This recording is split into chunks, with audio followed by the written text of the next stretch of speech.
Pourquoi rénover cette centrale? La centrale de Broye date des années 1920, juste après la Première Guerre mondiale. La majorité des équipements électromécaniques est d'origine, qui fait qu'ils deviennent un peu vétustes, leur entretien devient difficile. Et avec les nouvelles énergies renouvelables, on a besoin de gagner en flexibilité pour pouvoir agir rapidement sur le réseau électrique.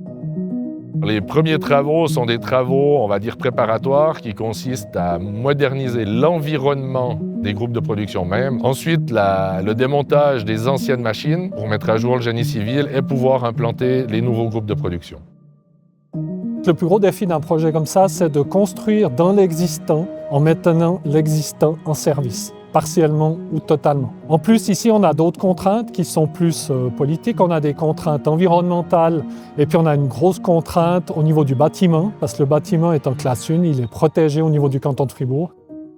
Vous avez créé un jumeau numérique pour cette centrale. Est-ce que tu peux nous dire qu'est-ce que c'est, qu'est-ce que ça apporte? Le projet de Broye est un projet pilote pour grouper au niveau du BIM. Ça consiste en fait à créer des plans 3D, mais pas seulement des pièces 3D, d'intégrer du 3D dans un lieu géographique, en altitude géoréférencée.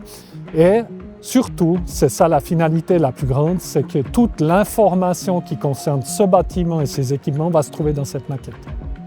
On arrive en fin des travaux préparatoires, on a démonté le premier groupe de production et d'ici quelques mois, on va démonter le deuxième pour attaquer le GC et installer les nouvelles machines. Mise en service des deux premiers groupes fin mars 2027 et la fin du chantier mars 2028.